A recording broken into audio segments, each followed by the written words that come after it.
Relationships are tough, but are especially tough when one or both of the individuals are bodybuilders. And this difficulty applies to various types of personal relationships. Today, I'm going to discuss what to expect from family members if you're a bodybuilder or if you are considering going into bodybuilding. I'm going to outline the impact bodybuilding can have also on your friendships. And given bodybuilding is a selfish sport, I'm going to address whether or not bodybuilders should be in relationships. So let me get right into it. Family. When I say family, I'm talking about parents and siblings. Now let's assume no one in your family is a bodybuilder. It's going to be difficult for them to understand and be supportive. There's oftentimes what people don't understand, they fear or they feel uncomfortable with it. So if they're not understanding bodybuilding, they may think it's a bad idea. And they have these opinions and they're based on what they've heard, such as bodybuilding will kill you, steroids will turn you into an angry monster, and so forth. In fact, they can actually try to convince you to stop bodybuilding. They give you this advice and warning that it's not healthy to train so much or eat such a strict diet. They're going to say, well, you're not going to make any money from it, so why bother? They might even guilt you by saying that they're worried about you. And what would a certain member, and that could include a child, do if anything happened to you? Or, don't you want to spend time with us, meaning your family? They might pressure you to join them on family vacations when you're in prep.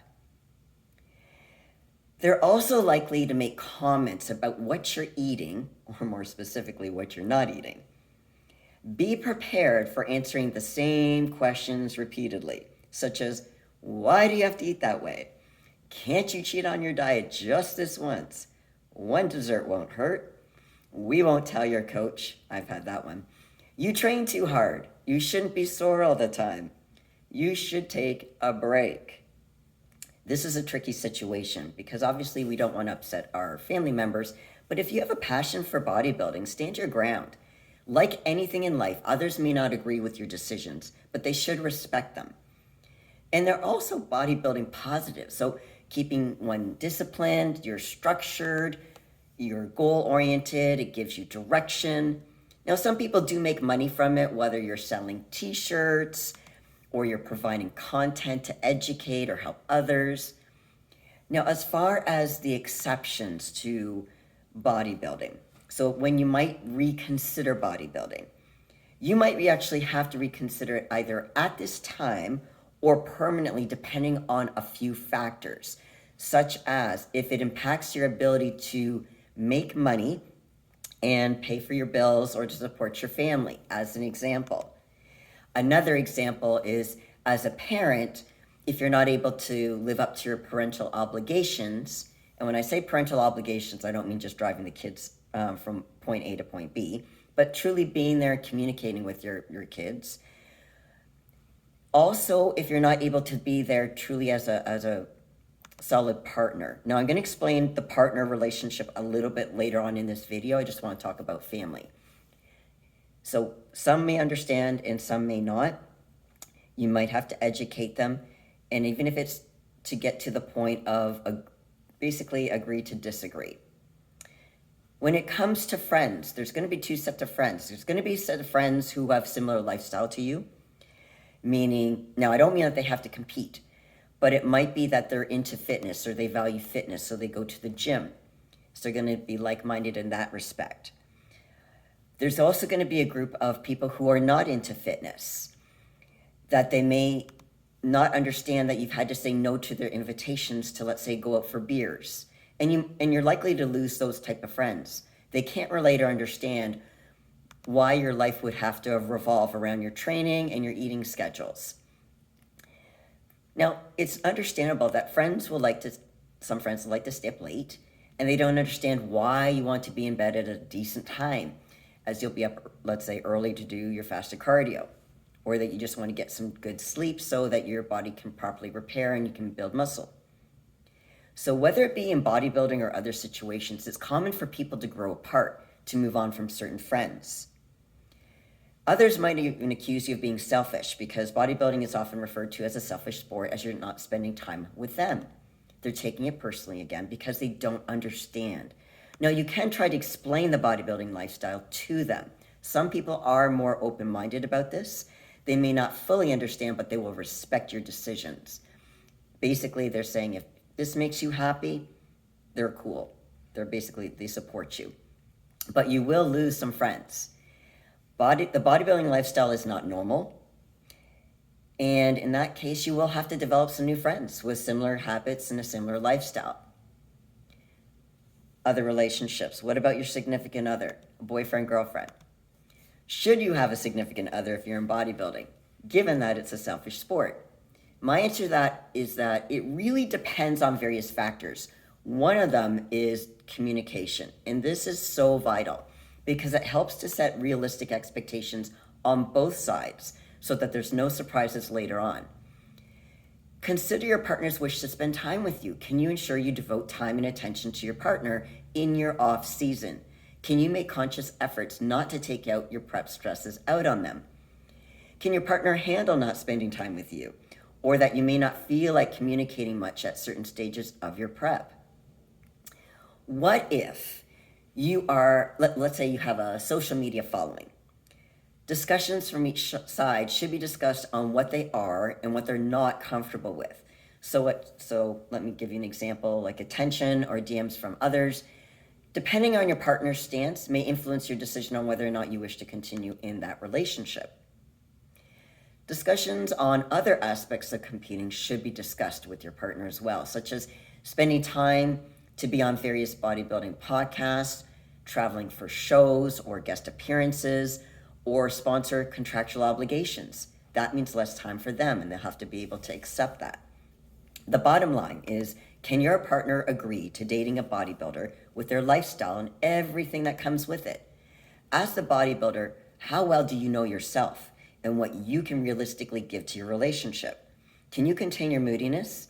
Are you able to communicate your need for space in a healthy way? Can you appreciate and show your appreciation for all those who supported you after the show and in your off season? It's also important to be able to do this at times in prep. Like in any relationship, there needs to be both give and take from each person, as well as an understanding and acceptance of each other's expectations, which may need to be adjusted. So what if both people compete? Can two bodybuilders date? My answer, again, it depends on the individuals and their communication. If they're able to have some open, honest communication, realistic expectations can be made. Let's say you're competing at the same time as your partner. I encourage you to do quick check-ins to see if there's any changes in the plan of expectations, such as, let's say you initially agreed that whomever cooks will cook for both of you. That might change later in time, where the person who's cooking for both of you may feel that they're being taken advantage of, even if they're not. Our mind can get a little wacky in prep sometimes, and you might want to cook your own food. That's just one small example. So communication, so that there's not any built-up resentment or what we call passive-aggressive behavior later on. So talk to your partner when you have any kind of concerns. Now, let's say only one of you is competing, the other isn't competing at that time. We'll chat about how you can find maybe small pockets of time together. If you're allowed a cheat meal, as an example, that could be your date night to enjoy a nice dinner, and then you can get some form of normalcy. Or maybe you do cardio together. Now, you don't have to talk. You're just showing support for your significant other if they're a bodybuilder in prep. Now, this can be reversed when it's your turn to compete. At the same time, have communication, because maybe they do want to talk. Some people do want to talk when they do cardio because it helps make the cardio go faster. Again, that is more dependent on the person, time of the day. When in doubt, ask your partner, do you want to talk or do you want some space? They'll tell you. Maybe you drive to the gym together. You don't have to necessarily train together, but you can drive home together. Again, whether you talk or you don't, that's a discussion you need to have ahead of time. Now, what about if your significant partner is a spouse? Let's say they married you when you were not a bodybuilder, and now you want to become one. Well, like anything in marriage, any big changes need to be discussed with your spouse. Explain to them why you even want to try competing in a bodybuilding show, but let them know what to expect, such as less quality time with them when you're in prep, but that would change after the show and invite discussion of their concerns about you trying the bodybuilding lifestyle. Again, educate them. This requires eating every 2 to 3 hours, regular training and cardio, declining social events, or if you go to social events, you're going to bring Tupperware of all your prepared foods that are already pre-measured. You're not going to be regularly drinking or partying if you're in prep. Now, let's say your spouse was supportive of you in the beginning, whether it be your first show or your first few shows, but now they're kind of tired of it. They want you back because they miss spending more time with you. You really need to analyze your why about why you want to continue competing. Let's face it, to be really competitive, you need some solid genetics on top of obviously hard work and discipline.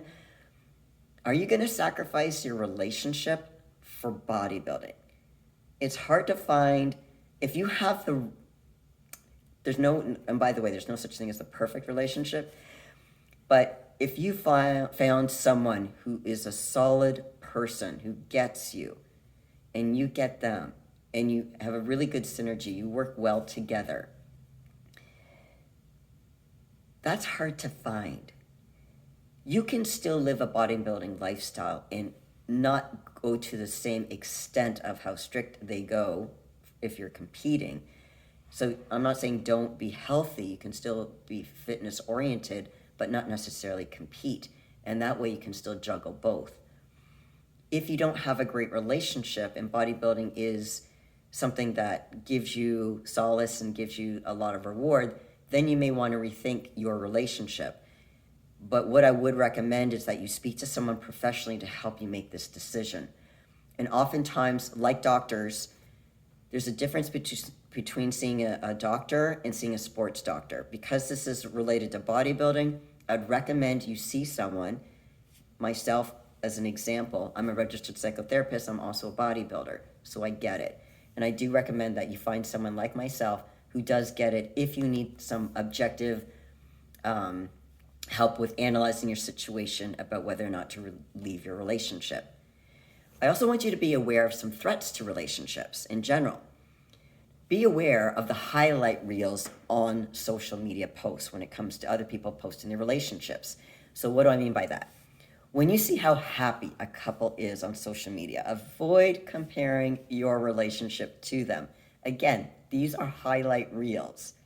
Also, avoid holding in what you're thinking. If you don't communicate to someone else what you need from them, like your partner, they can't mind read. Do not expect them to mind read. If you're having a problem with your relationship, please do not speak to a fan about it. The fan is not objective, and they're likely also not trained. Go to a professional. So speaking to someone else on social media is not sound advice because they are biased. Another, be careful when you like other people's posts, especially if they're the opposite sex and you're in a relationship. Why are you liking them? Now, if they're a friend, that should not be an issue. Especially if your significant other's met them, that might actually help reassure them. But if it's someone you don't know that well and you're liking all their posts, that's a red flag to me, because maybe that could be indicative that something is missing in your relationship. Why are you looking or why are you liking someone else's posts? Again, assuming they're not a friend or someone you know very well. Also, please do not use being in prep or using gear as an excuse to treat your partner like crap. You chose to make the decision to compete in a show. You chose that would require some sacrifice and, let's face it, a little bit of misery, sometimes a lot. That means you have to learn how to handle your shit. Now, does that mean you're going to be a happy camper the whole time? No, of course not. But I would rather you be quiet or have some type of understanding or discussions with your partner in a respectful way. And if you don't know how to do that, again, talk to someone like myself. I can help you with that with your partner, about setting realistic expectations. So that if you need, let's say, space, there are nice ways of saying it and not nice ways of saying it. Obviously, I'd rather you go with the former, the nicer ways of saying it. So overall, When you're in a relationship, and again, this isn't necessarily just for bodybuilders, but any type of relationship does require give and take. It does require communication and setting realistic expectations with a mutual respect and understanding of each other's needs. Encourage one another to grow personally and professionally. And when I say professionally, it doesn't necessarily have to be just bodybuilding. It just, again, you want your partner to be the best that they can be, period. Now, anytime you pursue any type of passion, there's going to be sacrifices on the person who's pursuing that passion as well as the person supporting person in that passion. So basically, if you're going to be a bodybuilder, you're making sacrifices, but so is your partner. They're sacrificing a lot of times because they can't spend quality time with you that they want to, because they're trying to support you in your goal to become a good bodybuilder. Well, I hope you've learned something from this video, and if so, please give it a thumbs up and leave me a comment below of what resonated with you. I also have another video I want you to watch. It's called, Is Skipping Celebrations Dysfunctional? And if you've not subscribed to the channel, please do so. If you have any questions or suggestions for future videos, please comment below. Thanks for watching. Have a great day, everyone. Take care, and remember to keep your mental game on.